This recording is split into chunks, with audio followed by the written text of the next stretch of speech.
Welcome to the Ballers Lab.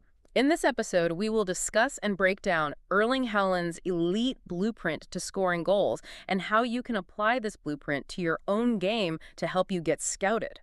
That's the mission, really. We're taking, arguably the most dominant striker in the world right now, and we're going way beyond the highlight reel. Right, we're not just looking at the goals, we're looking at the how. Exactly, the process. We're breaking down his movements, his finishing habits, and then we're mapping that directly onto the kind of checklist a professional academy scout uses. So we're basically translating a tactical video analysis into an actual guide, a scouting guide that you can use to see what it really takes to get to that next level. Yeah, because when a scout writes down a word like instinct, they're not talking about magic. They're looking for very specific, repeatable behaviors. And Haaland's playbook is just a perfect high-definition example of those behaviors. It's about turning that raw talent into what? Intelligent efficiency. That's the perfect way to put it. You can have all the pace in the world, but if you're not making smart runs off the ball, you just won't tick those elite boxes. Okay, let's unpack that then. Part one, movement and positioning. From the scouting criteria we've seen, off-the-ball awareness is, it's just paramount, isn't it? It's everything. And with Haaland, the first thing a scout notices is his versatility. He's not a static target.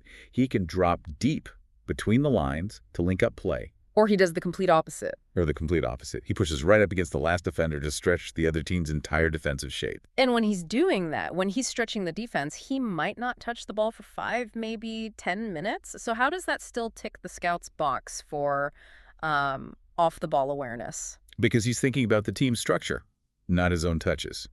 In the analysis, you see him push so high that the center back has to follow him, right? He's dragging that defender into a place he does not want to be. Which creates a gap. It creates a massive gap. Yeah. Suddenly, there's all this space for his teammates to run into.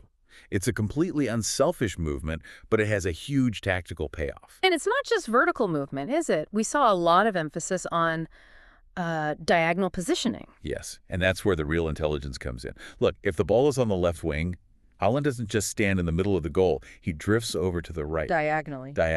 It's a deliberate shift, and it's for one reason: to attack the depth. It gives him the maximum amount of space to run into if the play switches to his side. It's a simple shift, but it's how you find the weakest point in a backline. This brings us to timing. Scouts always talk about timing. It seems to be what separates the really good from the truly great. It's all about playing with that offside line, right? Absolutely. There's this one sequence we looked at where he starts in a clear offside position. Now, why would he do that? To give himself a head start. Kind of. He's maximizing his run-up.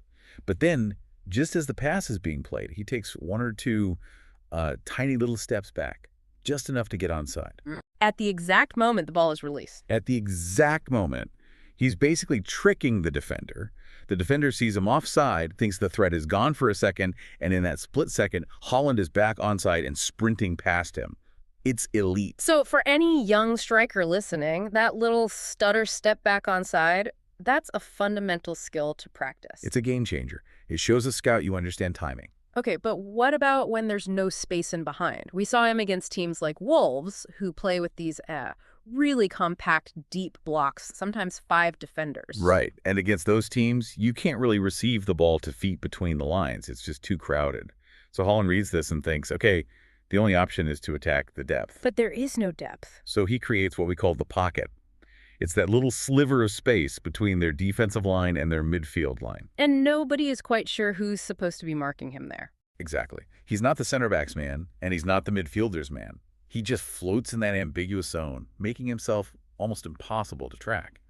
That ability to read the defense and find that pocket, that's exceptional awareness. Which leads us perfectly into the second big criteria, clinical finishing. You do all that hard work to find space, but you have to put the ball in the net. Scouts use the word instinct here. And instinct really is just a combination of great positioning and composure. Look at his movement inside the box. He never just makes a simple straight run. No, it's always curved, isn't it? Always. He might start a run to the near post, see the defender commit, and then he'll curve his run towards the far post. He's constantly adjusting. And we saw one really crucial habit he has. He almost always starts his run from behind the center back. Why is that so important? Because the defender can't see him. He's in the defender's blind spot.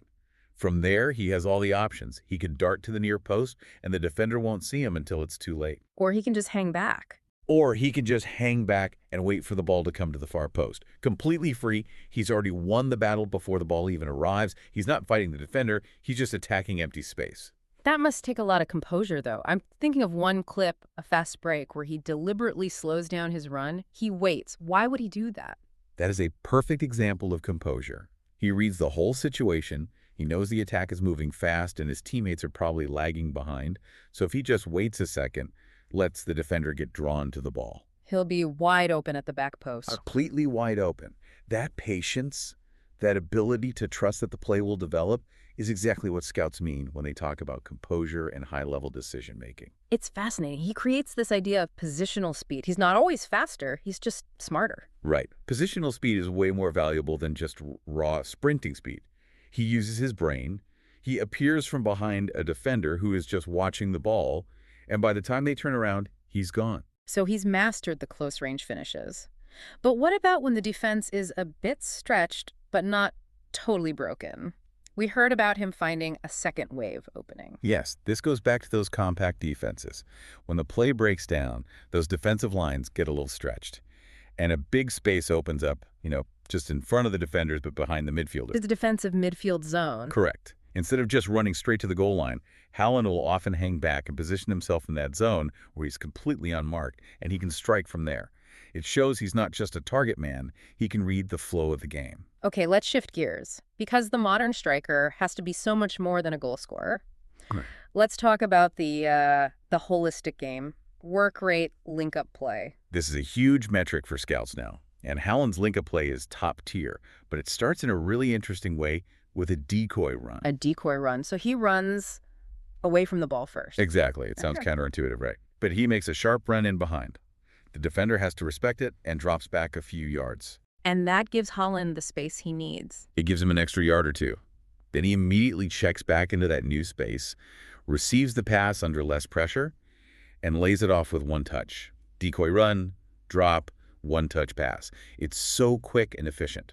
And he never stops moving after that, does he? Never. That's the continuity that separates him. He'll play that pass and immediately sprint in behind again, giving his teammate another option. For any young player listening, that is one of the easiest ways to get noticed. Never stop moving. Always offer a solution. What about the other side of the ball? Defensive contribution. It's not always about making a big tackle. No, it's about intelligence. Huh? Watch him the second his team wins the ball back. His first movement isn't always forward. Sometimes it's slightly wider. To create a passing lane? To create a passing lane and open up space for everyone else. He's instantly thinking about how to start the counterattack in the most effective way. It's a small detail, but it points to that mental toughness and processing speed. We even saw that during the opponent's corner kicks, which seems like downtime for a striker. That corner kick example is just brilliant. While his whole team is defending, Haaland instantly realizes two things. One, he's totally unmarked, and two, he's the closest player to the other team's goal. So he doesn't even join the defensive scrum in the box? No. He takes a few steps back, away from everyone, creating separation. The second his keeper catches that ball, he's already in a full sprint, attacking all that empty space. He's thinking 2 steps ahead of every single person on that field. So if we're putting this whole scouting blueprint together, we've got movement, finishing, work rate. What are the absolute rock-solid technical skills holding it all up? Well, the sources point to 2 main things that you can't ignore. First is just pure ball control. Yeah. A good first touch. Every single thing we've talked about, from the one-touch layoff to the quick shot, it all falls apart if your first touch isn't clean. And the second thing is that big picture idea of mental toughness. Yeah, and that really ties everything together. It's his patience to wait at the far post. It's his resilience to keep making runs even if he doesn't get the ball. And it's that consistent, calm execution when the pressure's on. He just doesn't panic.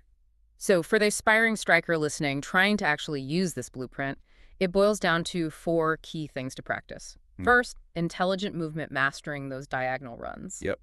Second, timed runs, that little step back to stay onside. Third, in-box positioning. Always start behind your defender. And fourth, continuity. Never, ever stop moving after your first action. And you have to practice the mindset behind it, not just the action. Exactly. Don't just run. Run to create space for someone else. Run to find that blind spot. That's the mindset of a top striker, and that's what scouts are ultimately looking for. That's it for Experiment 001 at the Baller's Lab. If you're serious about applying these Haaland-style finishing drills, we've linked the exact target sheets and pro grip socks we mentioned in the show notes and description. Using the right gear makes the scouting metrics much easier to hit. Check those out, stay sharp, and we'll see you in the next analysis.